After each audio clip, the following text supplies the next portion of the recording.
كورات تختاتلتنا لما أنت حد ترخينا اللي زلنا قدام عند أبي يوحني زبهال قدام عند أبي يوحني كافتهم بتجري زركوب عم تنتاوز بهال قدامات حد يا حمشة خف لزمن كم استهانسة زنكر القدام بتدقق جامي بداسنا ميديا قدام زي بس علامات زنبر سلاز خانة مبرهات نخاط يوون تدقق جامي صراحتنا من اللي سرحنا إحنا كم تتفلت أول لما أنت دماء مسبوز أبونا أونا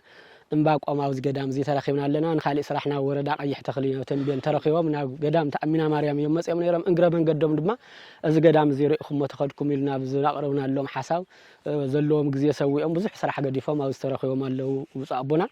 ناوزي ترخونا لتو وانا على ما ون أحواتنا عد إنجليزنا ورا حفتنا شوي تتبهل التحاويرة نزوم أبز قدام زنو رابوتات خدان أسري حالي إخات اللهم لا زي زاسرحوا حواتنا بمتحوار شوي تخوينو ولد جبريل برهان سلاسي ولد تسعد كان هايل جبريل اهتا ميكائيل زبها لحواتنا يوم لحد خدان حمش تشحي سلسة مئتي حبش تقول اللوزي رسولنا تواهلو أبونا دحر كبارك هو يوم بخل التشح بدمر سلاسة سلسة شحي شمون تمئتي زود أنا يشدش تمن كوسات خداون تنات قالت قوة حبش تزرك حزاوزي تاريخ يوم زلوا أبوتات خلهم يخونن قال أوصل زلوا أبوتات اللو أو زي تاريخه سلازي تزاوزي للو أو زي اللو عبيتي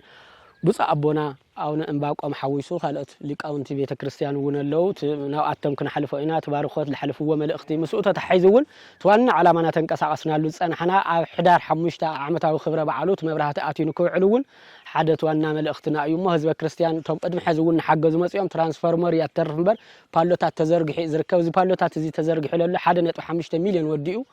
يو تخافي يتزرق حزله زترف دما حزين طقلالا تا ترانسفورمر نمت هاي لصرف ገንዘብ 1.2 ሚሊዮን እዩ ስለዚህ ብስተፈላለየ በቴሌቪዥን ቲቪኤስ ይኹን ብኻልኦት ሚዲያውና ተመሓላለፍ ኢሉ ርከብ አኡ አቡናውን እዚ መልእክት እዚ ወን ደርቦም ከሕልፍልና እዮም ስለዚህ ናው አቶም ከሕልፈኩም እዮም ማለት እሺ ሞ ብፁዕ አቡና አቡነ እንባቆም ናይ ዞዋ ደው ምብራቅ ሊቀ ጳጳስ ናይ መንበረ ሰላማ አባል ሲኖዶስ ብፁዓን አበው መነኮሳት ናይ አባ ዮሐኒ ገዳም ካብ አመምንየት ክስካብ አርድእቶም ክቡራን ሊቃውንተ ቤተ ክርስቲያን ካህናት ክቡራን ምእመናት ያው ከዚህ ሕልለናዮ ኣብቲ ጥንታውን ናይ ሃይማኖት ቅርሲ ሓቂፉ ሃይማኖት ለብዙሕ ዘመናት እናተሰበኸሉ መምህራን እንካብዚ ፊደል ቆፂሮም እስከ ፓትርያርክነት ለበጽሕሉ ገዳም ዓብይ ገዳምና አባ ዮሐኒ ኢና ንርከብ እዚውን ብምኽንያት አሕዋትና እንካብ ዓዲ ጀርመን ልለኹም لسردكم والباسات لتم منانيان عالم قديفهم امنت ترئيسهم او للحيسهم لحضروا افت قدام صلوت بصمونا لينورو لمرداء لغوركم ما استواصو ياو بداسنا مديا متحبابرينت او ان نركب ازو سريحكم وللخم ون بصو زي ليبو لا إلى نداي ومسكين بصو زي ليبو لا إلى نداي ومسكين لدخا لمسكين لصوم لحضره للعرقه ليبيمو خدان قلب ليرد مسغونيو بصو زي ليبو لا إلى نداي ومسكين تباهلو لتنقر أحواتنا ون أوصاي خوينكم قداماتنا منكوساتنا نحنا نهالنا خيطوم يوكي عارقو يقبأن بمبال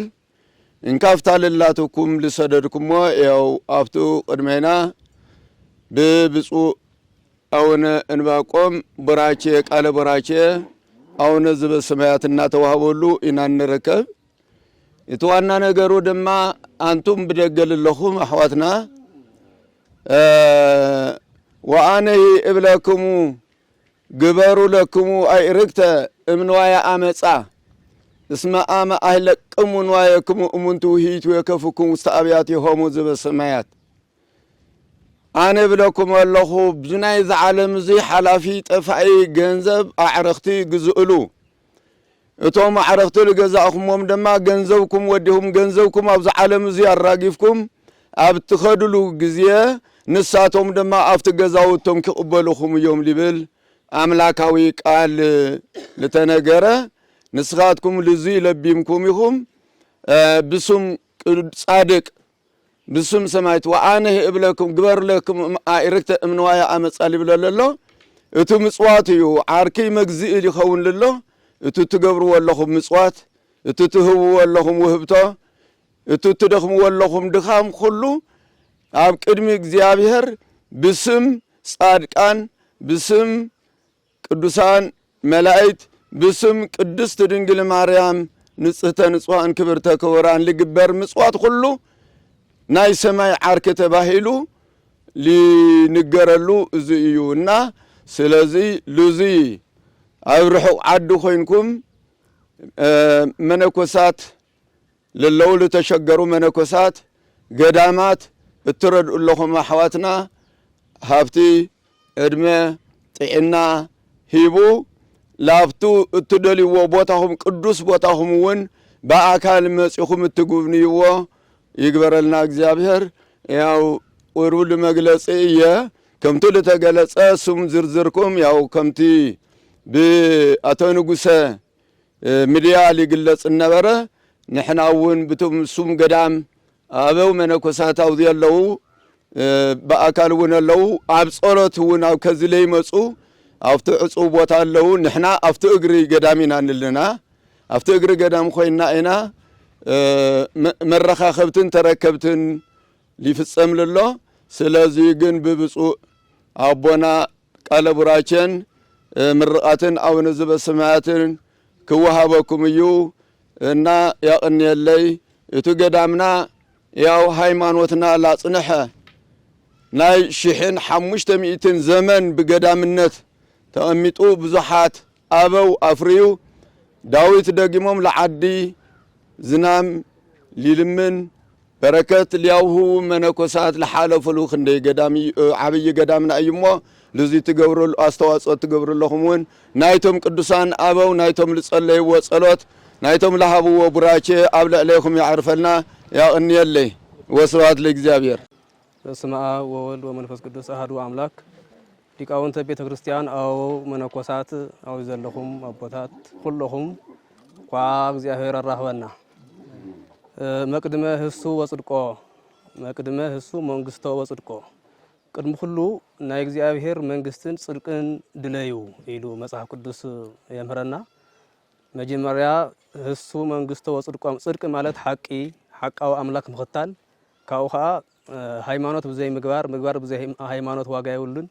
ሃይማኖት ምግባር ኩሰኸለ እዩ ትክክለኛ ሃይማኖት ዝኸውን አሚንሰ መሰረት ወካላይና ህንጻ መጀመሪያ እምነት ትሕዝ ካላይ ኸአ ምግባር ስለዚህ ሃይማኖት ብቻ ተሕስካ ምግባር እንድሕዝ የለ ኾንቲ እዩ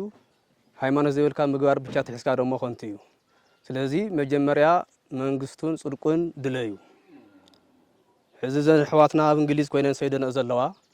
በሚዲያ መስኮት ሪኤን ማለት እዩ ምስረያ ቲ ህንጻ ክረአ ከሎ ኩልና ንሪኤና በቴሌቪዥን በሚዲያ ይተሓለፍ እዩ ኣብ ላዕሊ ዘሎ ከም ደብረ ዳሞ ቅርጽ ዘለዎ ታሪካዊ ቦታ እዩ ቅዱሳን ኩሉ ግዜ ኣብ በረኻ ኣብ ግድሚ ኣብ ፀሓይ እዮም ዝነብሩ ታይ ፈተና ክቕበሎም እንታን ዋልድባ ሕዚ ፀሓይ እዩ ፀሓይ ብፀሓይ ብቕጣይ ስሙ ፈተና ተፈቲኖም ክጸድቁ ዝሰደለ እዮም በዚ ዘሎ ቲ ብዓፈረካው ዘሎ ጉንዶ ግን ሆም እዩ ስለዚ ቅዱሳን ኣብ ትክክለኛ ቦታ ይሰፍሩ ናብ ቆላማ ኣብ ተራራ ዘሎ ይሰፍሩሞ ናይ አባ ዮሐኒ 10 ተኸቲሎም ከዓ ብዙኣት ኣቦታት ኣለዎ እዚ ሕዚ ናይ ቅዳሴ ሰዓት ይንበር ወፂና ንሪኦ ነርና ኢና ቅዳሴያን ኣሎ ኣብ ቅዳሴ ኣለዎ መነኮሳት ናብዚ ዘመጽሉ ምኽንያት ማለት እዩ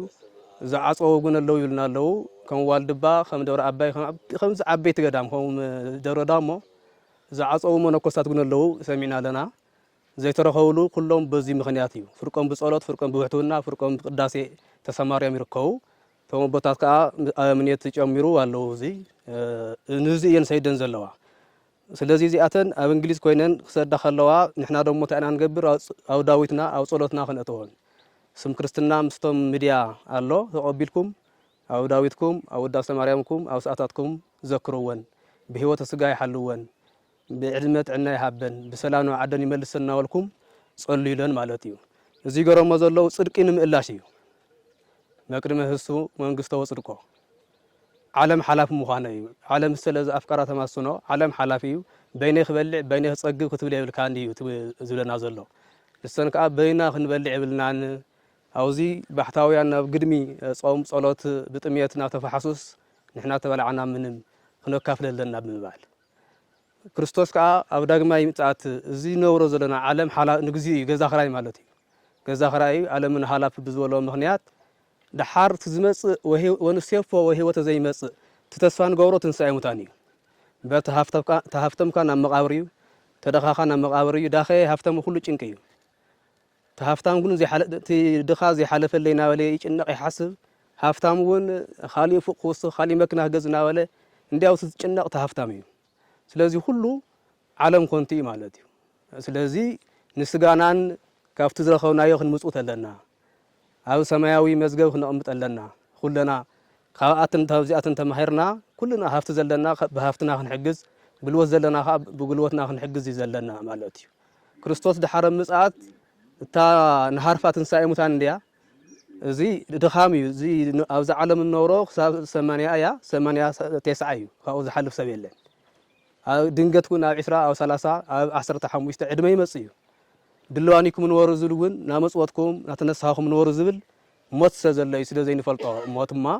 ስለዚ ስንቅና ክንቅድም ይግበአና ከም ዘንሕዋትና ማለት እዩ ስለዚ ክርስቶስ ድሓር ኣፍታ ተስፋን ገብራ ህይወት ትመጽእ እታ ኣብ ሰማይ ነብራ ኣብ እሺ ለሐዋርያት ተኸትልና ካኽልዎ ከለው ተኣኻ ክትበና ከሉ ሹምኩም ኣብ ሰማይ ከም ዝተጻሓፈ ተሓጎስ እምበር ናይ ምድሪ ሓላፊ ኢሉ ከም ነገሮም እቲ ናይ ምድሪ እዚ ሃፍተምካ ደኻኻ ሓላፊ ምዃኑ ፈሊጥና ኩልና በዓቕምና ንገዳማት ንቤተ ክርስቲያን ክንረድእ ከም ዘለና እቲ መልእኽቲ ማለት እዩ ኣብቲ ንጽበዮ ህይወት እቲ ንዘለዓለም ዝነብር ህይወት ትንሳኤ ሙታን ንጽበዮ ዘለና ደሞ ሽዑ ዓሪቀ ልዩስኩም ኢኹም ጠሜ ኣውልዒኹም ኢኹም ተኣሲረ እግዚአብሔር ይፍታሕካልኩም ኢኹም ስለዚ አንተም ብሩኻት ናብ ቅድመ ዓለም ዘዘጋጀኽዎ ናብ መንግስቲ ኣምላክ ንዑ ክብል ከሎ እዚ እቲ ህሱ ዝበሃል ዘሎ ድለዩ ጽድቁ ዝበሃል ዘሎ እዚ ሕዚ ንሕዋትና ንስኻትክን ጥራይ ብዙ ይኾነ ነገር ብዙሕ ግን ይረዳ ኣይኾናየን ማለት እዩ ንስኻትክን ዓሪቀ ኣልዩስ ከድኒትና ንኢኽን ጠሜ ኣብሊዕኽና ንኢኽን ስለዚ ናብ መንግስቲ ኣምላክ እተዋ ካብ መላእክቲ ኮይንክን ካብ ፀሓይ 7 ዒድ በሪኽን ክትነብራ ኢኽን ዘለዓለም ክብለኒ ማለት እዩ እዚና ንብል ዘለና ጽድቁ መንግስቱ ክንወርስ ምእንቲ ጽቡቕ ስራሕ ክንገብር ኣለና ካብኡ ጻድቃን ትሕትና መልእዎም እዩ መዓዝ ሪእናካ መዓዝና ኣልዩስናካ መዓዝ ከኻ ዕራቆትካ ወፂኻ ሪእናካ መዓዝ ከሊዕናካ ትሕትና ኣይኮዚ ኣይ ንስኻትኩም ነቶም ተፈናቂሎም ዘለዉ ነቶም ጎዳማት ዘለዉ ልብሲ ዘይብሎም ነቶም በረኻ ዘለዉ ነቶም ጽርግያ ወዲቆም ዘለዉ ስለ ዘለወስኩሞም ንዓይ ዘለወስኩምን ማለት እዩ ንዓይ ዘብላዕኹምን ማለት እዩ ስለዚ ክርስቶስ ከም ስግኡ ከም ጎረሩ ገይሩ ከም ባዕሉ ገይሩ ይፈትወና ማለት እዩ ንሰብ እንድሕር ኣብሊዕናስ ንዓይ ዘብላዕኹምን ማለት ይለና ኣሎ ማለት እዩ እዚ ግን እዩ የሕዋትኩም ጓደኛኹም ከም ባዕልኹም ፍትዎ ዝሉ ዘሎ ክርስቶስ ከም ባዕሉ ስለዝርአየና እዩ ከም ባዕሉ ስለዝርአየና ከዓኒ ኣብ ዓርብ ስቕለት ስለ ናይና ሓጢኣት ንዓና ንምድሓን ጥራሕ ሕዝዋኑ ዕራቆት ወፂኡ ዓለም ፈጢሩ እናሃለወ ጥራሕ ሕዝዋን ተሰቕለን ኣዕና ኢሉ ማለት እዩ ትክክለኛ ሓላዊ ንሓቂ ኣነ ውእቱ ነላዊ ዘበኣማን ሓላዊ ትክክለኛ ሓላዊ ኣነ እየ ስለ ባጊዐ ስለ ምእመናነይ ከዓ ስለ ሓጢኣቶም ተሰቂለ ህይወት ይሂበ ማለት ህይወት ይሂቡ ክርስቶስ ንሕና ግን ናይ ክርስቶስ ኣሰር ተኸቲልና ኣባጊዕና ክንሕሉ ከም ዘለና እዩ ዘምልክትና እዚአን ኣብ እንግሊዝ ቦታ ኮይነን እዚ ሰይደን ዘለዋ እግዚአብሔር ብህይወተ ስጋ ብህይወተ ነፍሲ ይሓልወን ናይ ጻድቁ አባ ዮሐኒ በረከት ምስአን ፍደቀን ምስ ቤተሰበን ይኹን እዞም ጻድቅ ዓብይ ጻድቅ እዮም ቅዱስ ያሬድ ግን ሓሊፉ ድጓ ይኹን ብዙሕ ደሪሰሎም እዩ አው ድጓ ተጻሒፍ ርከብ እቲ ድጓኦም ምስ መላእሎም ኩሉ ማለት እዩ መዛሕቶም ጻድቃን አው ድጓ ዘይርከበለው ዕድለኛ ጻድቅ ግን አው ድጓ ቅዱስ ያሬድ ብዙሕ ገሊጽዎም ዘሎ ብዙሕ ሙጊስዎም ኣሎ ቅዱስ ያሬድ ዓብይ ጻድቅ እዮም ባህታዊ እና እዛ ዓዲ ዕድለኛ እዩ አባ ዮሐኒ ባህታዊ የውዚ ምስፋሮም ቶም አቦታት ግናቶም አስር ተኸቲሎም ውዚ ስለ ዓለም ዓጽዮም ዘለው ዘልኩሞም ስለ ዓለም ዝጽልይ ማለት እዮም ስለ ዓለም ኩሉ ናጸለይ ዝሓድሩ አቦታት ዘለው ቦታ ኢና ኩለኹም ኣብ ውሽጢ ዓዲ ዘለኹም ትኹኑ ኣብ ውጪ ዘለኹም ንዝገዳም እዚ ትረድእዎ ታሪኸኛ ገዳም እዩ ማለት እዩ ጽርግያ ኣትይወሎ ታይ ትሪፍዎ ዘሎ መብራህቲ ትሪፍዎ ኣሎ መብራህቲ እውን ንሕና 24 ሰዓት ገዛና ብርሃን እዩ ከተማ ዘለና እዚ ከዓ ገዳማውያን እንድሕር መብራህቲ ኣትይዎ ሹምዓ ብጥዋፍ እንዲም ዳዊት ይደግሙ ዘለው እንድሕር መብራህቲ ኣትይዎ ብልቺ ገይሮም እንዲያው ኣጽቢቁ በሪህ ይረአየሎም ማለት እዩ ንጸሎት ይጠቕሞም እዩ ተዋና ጠቕመና ሓዝኻ ጸሎት እዩ ትግዜ ናይ መጨረሻ ዘመን ይመስል ምንቅጥቃጥ መሬት ዝበዝሖ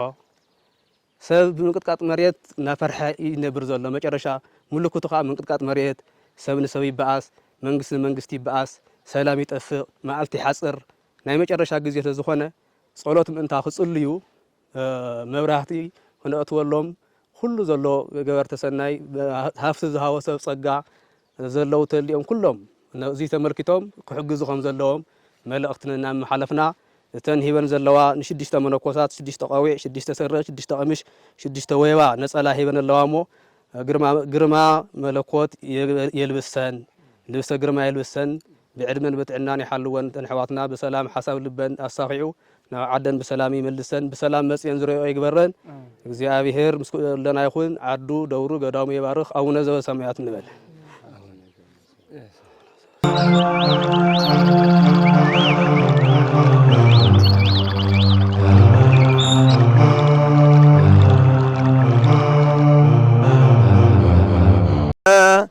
ነቢ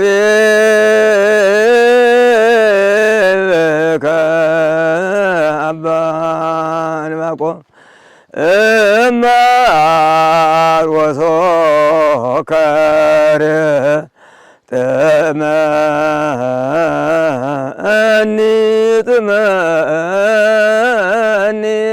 ለአቡ እማር ወሶከር ጥመኒ ለአቡ لا قرية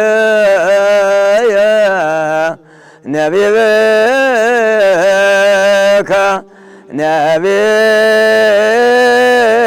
بك عبا أنواقهم لا قرية نبي بك نبي بك عبا أنواقهم እማር ወሶከር ጥመኒ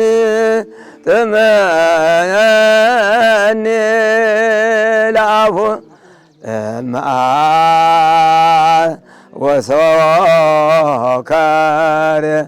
ጥመኒ ናሪናዮም ትቦታና ረገጽዎ ብፁዕ ሊቀ ጳጳሳት ንሕና ደሞ ዝቦታ እዚ ተባሪኹልና ማን ዓበይቲ ነይሮሞ ሊቃውንቲ ነይሮሞ መምሃራን ነይሮሞ ንድየት ኣትይዎ ድኽመት ኣትይዎ ኸዚ ተገፊዑ ግፉዓን ይወርስዎ ልበሃል ፋንትኡ ኮይኑ ላገጸሉ ኸዚ ትሕቲልና ኢና እሞ ብምጽኻትኩም ግን እግዚአብሔር أصفاتكم بمنقص ما ترخوهم يغفرنا أملاك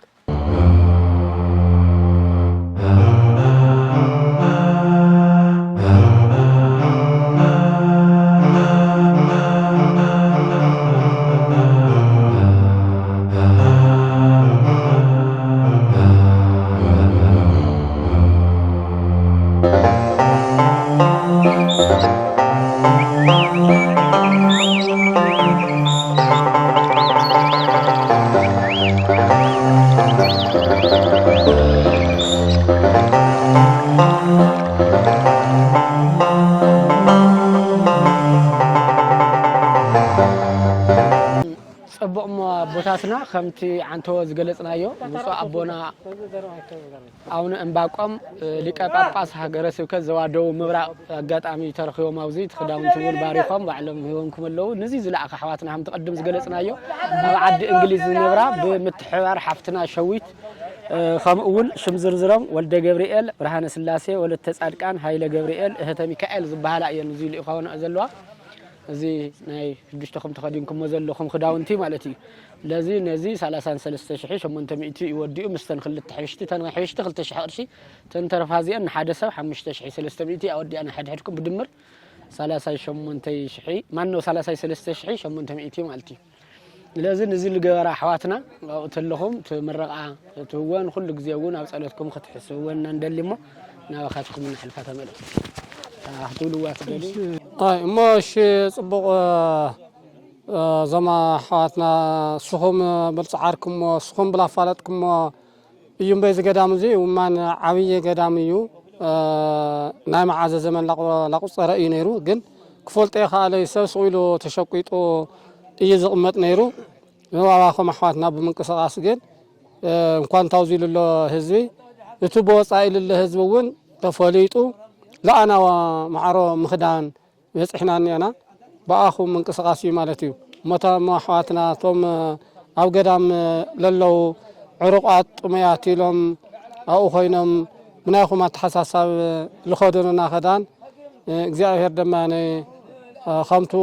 مصحف لولو عريق يالبسكمني طمي اغرسكمني صمي ياستيكمني همتو لولتو مصحف استاتمون املاكافتو عمد ورقي تصحيفو بسقام بنيوسم تدقيفهم تو حساوم تمنيتهم كله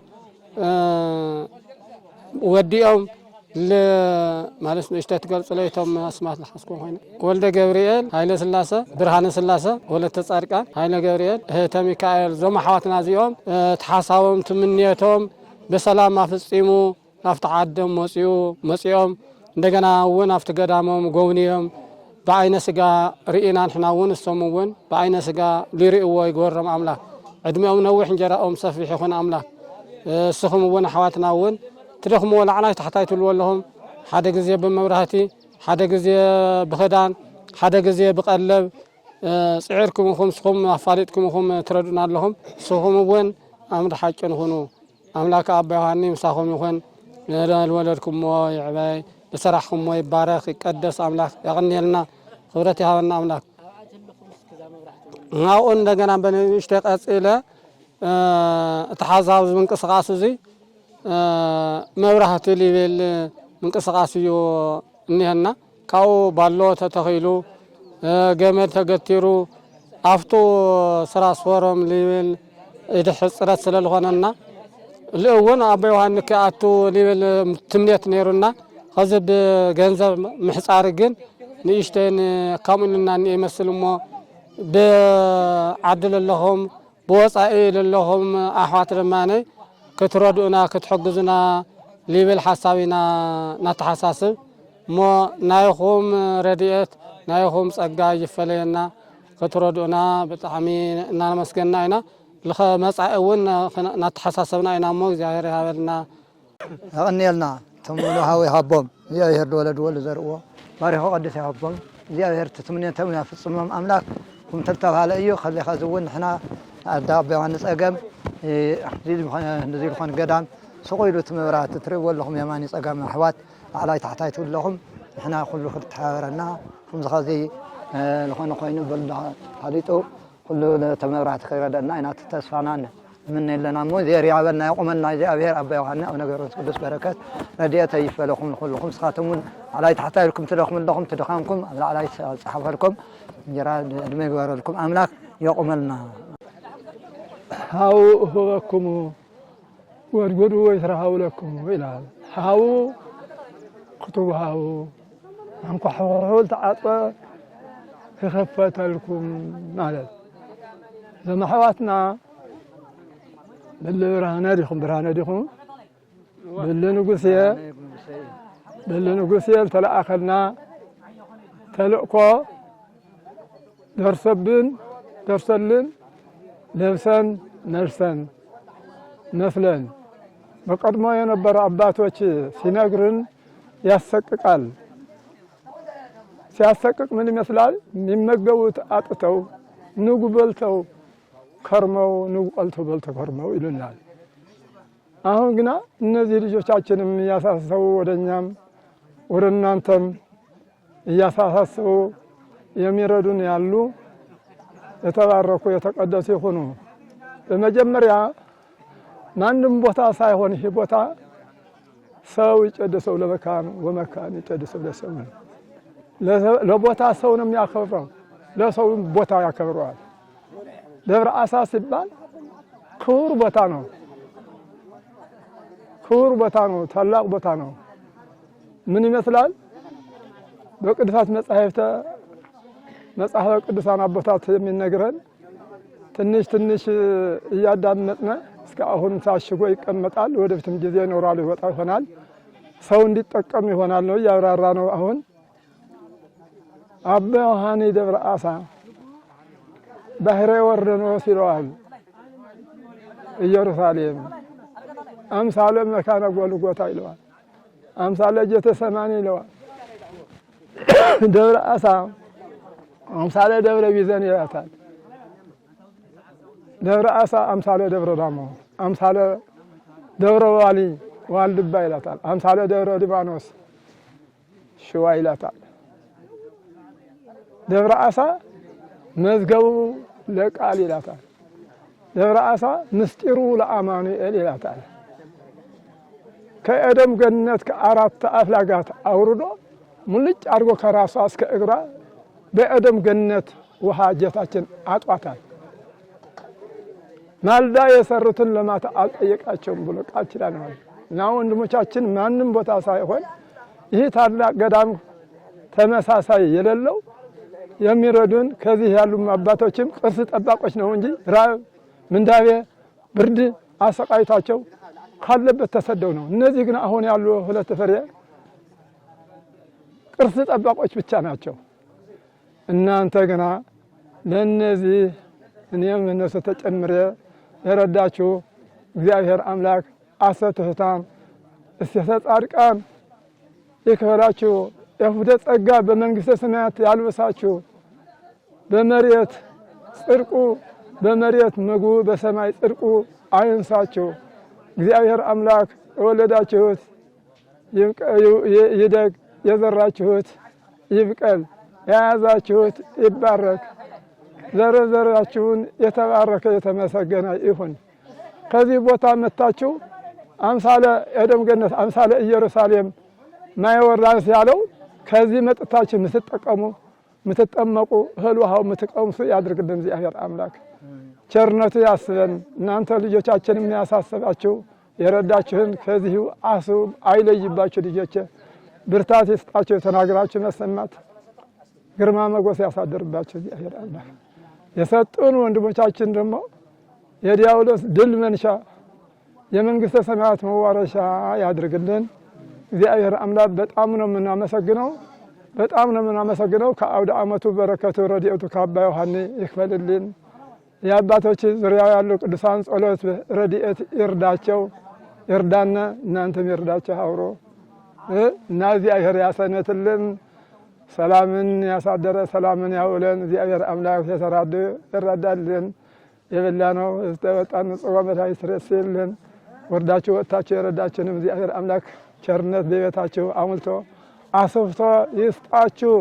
ክብሩ የደብረ አሳ ቅድስት ደብረ አሳ ይክፈላችሁ። አቡነ ዘበሰማያት። ክቡራት ተከታተልትና ከምትያም መእተዊና ዝገለጽናልኩም ኣብዚ ገዳም እንዳባ ዮሐኒ ኢና ዘለና። ገዳም እንዳባ ዮሐኒ ካብቶም ጥንታዊ ዝበሃሉ ኣብ ትግራይ ዝርከቡ ገዳማት ሓደ እዩ። 50 ክፍለ ዘመን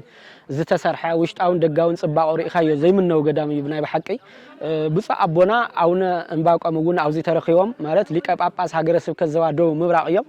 نخونا صراحنا قدام تأمينا ماريام تبع البيت الكريستياني مصيم نيرم أجر من قدام زقدام زي تير أخوه يخدني لهم عاوز قدام ترخيهم يوم طعمي يدسيلنا وترخيهم يومون تزل خونا تاتريهم ملقت من محلالفهم يوم كم تسمع خمو مالتي عاوزي توانا حزيت تاريخه مزرزار سفحين عميقني يبزح كنبلين دلي توانا خنولن دلي ناتخاتلكم ممسيكم تخوني اخم زي ميديانا ميديا داسنا ميديا مبراحتن مؤتاوي منقسقاسنا تجبر صنيحو مس بزوم ابوታት ኣብዝ ገዳም ዝነብሩን ዝተጣያሸው ኮሚቴ ሎን እዚ ላንቀሳቀስ ስለዚህ መብራህትን መؤتاው ሕዝውን አሁን መወዳእታ ደረጃ ናበጽሕ እዩ ዝርከብ ፓሎታት ተዘርጊሕሎ ዝተርፍ ትራንስፎርመር እዩ ማለት እዩ ንዚ ፓሎታት ድማ ዝወደኦ ገንዘብ 1,432,253 ነው ኃይል መብራህት አታው ተገይሩ ንስኻትኩም ኣብ ደገን ውሽጥ ለለኹም ብዝኸፈልኩም ገንዘብ ማለት እዩ በዚ መሰረት ፓሎታት ተዘርጊሕሎ ሕዝ ተርፍ ትራንስፎርመር እዩ ኣብ አካውንቶም አፍትናት ገዳም አካውንት ዝርከብ ገንዘብ ሕዚ ናብ 1 ሚሊዮን እዩ ማለት 1 ሚሊዮን ኣለዎም ስለዚህ قدم حزنا الله ليكم تلنا خلتنا 4 مليون كم زاد اللي انا قالتنا مسيمتهم كوميتي بزاونا مسرت يكون ده انبر حزك الراي تلوت ترانسفورمر ببقوانو تجنزبت نبرت افتعنا يتا عد خنوتات ول نبرانا واغانا وسخ خيدو نافند يوصح لله ناو 3 مليون 743 كم زاد اللي يحزن عزقور حيل مبراتي مالتي زترف لله 1.2 مليون يدلي سلازي እዚ ገንዘብ እዚ ዛተሪፍ አለ ለ1.2 ሚሊዮን እንደምን ይምልኩም አብደገና ውሽጥን ኮይንኩም እዚ ሚዲያ እዚ ተከታተሉ ለኹም ዛዓዊ ገዳም እዚ ተመብራህት አታ ትራንስፎርመር ተዓዲጋ ኣብ ሕዳር 5 ዓመታዊ ክብረ በዓሉ በሪህኑ ክውዕል አስተዋጽኦ ትገብሩ ዓሙኹም ዝፈቀደ ክትሕግዙ ኢና መልእክትና ናመሓላለፍ ብዝበለጸ ተማቦታትን አንተ ዝገለጽዎ ኣሎ ከም ዘሎ ኮይኑ ተወሳኺ ግን ክንውሎ እንደሊ ሕዝውን በሪህ ክውዕል ዓመታዊ ክብረ በዓሉ ተዝወጽሐሉ ደረጃውን ተከታተልትና ግልጽ ምግባር አድላይ ስለዝኾነ ቶም ኮሚቴ ዘሃውና መረዳእታ መሰረት ኢና ዝና ቀልወልኩም ለለና ንሕናውን ከም ዳስና ሚዲያውን መስኦም ኮይና ተሓበርና በሓደና ተዘራረብና ኢና ንመርሐ ለለና እሞ እዞም አቦታት ጻውዒቶም ላቀረብዎ ተግባራው ትገብሩ ኢና በዚ መልእክትና ንሐልፍ እንደሊ ዝነበረና ጻንሒት ነዚ መስል በኻሊ ዛዕባ ሽካዕ ንራኸብ ሰላም ቅንየት ሳብስክራይብ ሼር ላይክ ውን እናገበርኩም